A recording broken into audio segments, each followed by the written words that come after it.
Hi, so this is Jubilee Roth, and I am working on our OPAC resources assignment. I actually went and looked at 4 different OPACs. I checked out Lyon Denver Public Schools Library Catalog, which you can see right here. And then I also looked at Multnomah County Library, which is out of Portland, Oregon. I looked at 2 others. There was the New York Public Library, and then lastly, the NEOS Library Consortium out of Alberta, Canada. I found that for the books that I was searching, I ended up searching 4 books just because I was looking at things and getting curious about other kinds of books and how they would look up.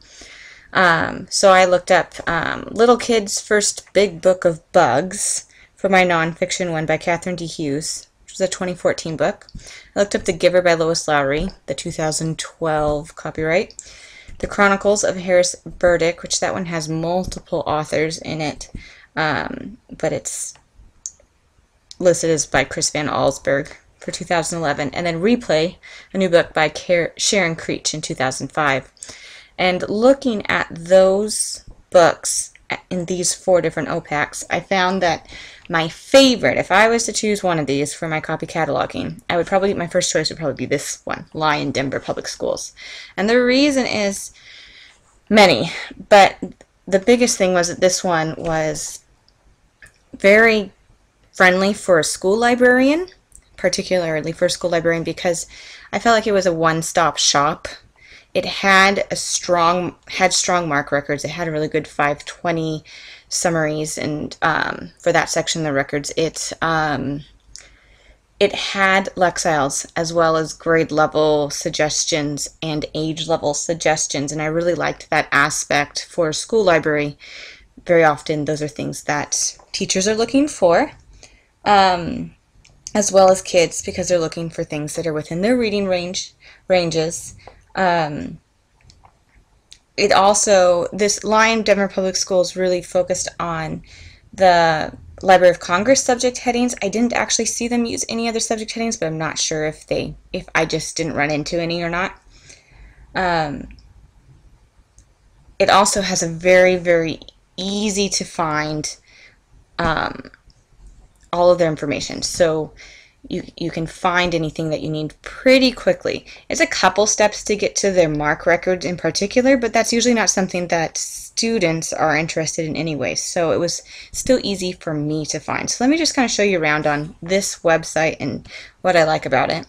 You can see here, this is just their main page for their entire district, and you can view their entire collection, or you can go ahead and view an individual school, and you can see they have lots of schools in this district. And I know that most everybody searched this one because it was, in fact, the only one of the 2 that we had to check out that was working. But you can just search for a certain book here. So if I actually do my, let's do The Giver, and plug that in, and search it, it shows up here, and you can see here's the 2012 version that I was looking for. And interesting enough, I clicked on this one as well. They actually have already put this into their system, but they haven't actually received the books yet, which I found that funny. They're working on a grant for them. It actually states that in it. This is what I liked about it. You've got things here, information that you can kind of help refine. So if you're looking, you can't think of a particular word in searches, it can help you out. I really like that it found all this information aside for formatting and things, other ways to search for information.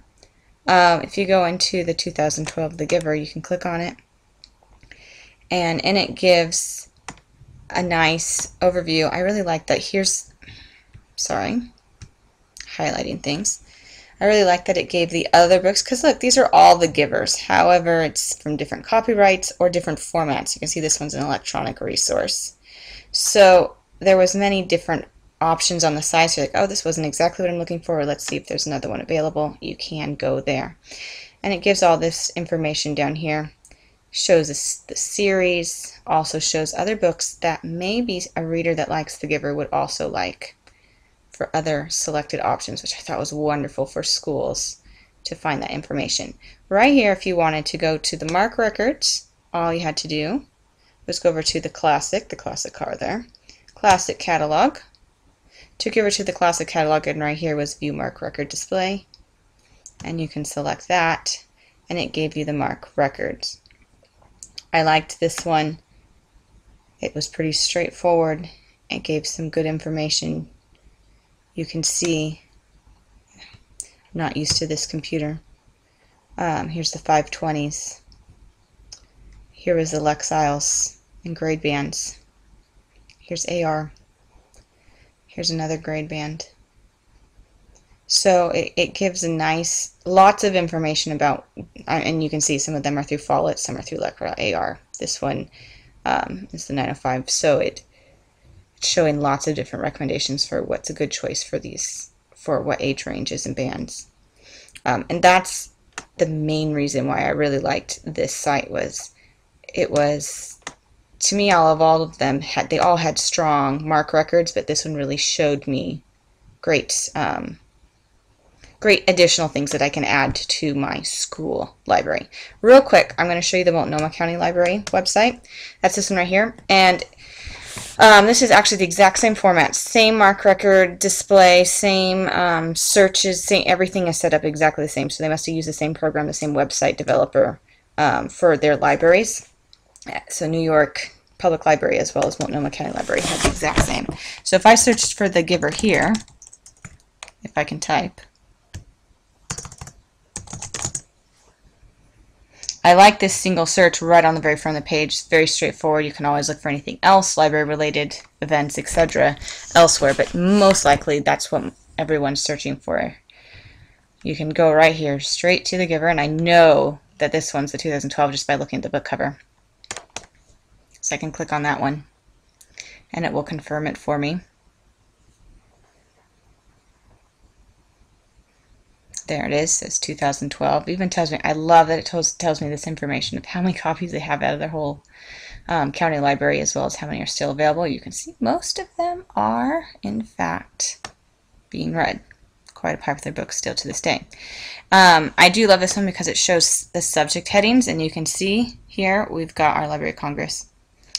I also liked that they had their own lists for their school, and they added those in. So you've got your dystopian reads. If you like the Hunger Games, try these, etc. If you want to go and find your MARC record, you just go over to Full Record, and then you scroll down to the bottom of the Full Record. This is your easy view.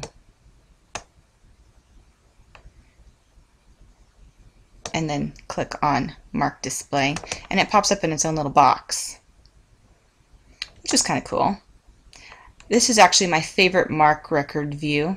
For me, it's just really easy to see and read because of the shadowed lines. I don't get quite lost in all the numbers and lines because it's so broken up. It's not quite so easy to, like, if you needed to print something out per se, it's not so easy for that, but it is really nice for viewing here on the computer. So those are my favorites and why. I did not, just as a note, I was really hoping that the NEOS Library Consortium out of Alberta was going to be a really nice one, but I really didn't like it. It was hard to find information. However, they did have 520 records, and they did have, and they had good 520 records, but so did these other ones. And they did have RDA fields, which none of the other OPACs I searched had. It was set up a little differently than what I'm used to on their MARC views as well. So that is my presentation. I hope you enjoyed it. Thank you.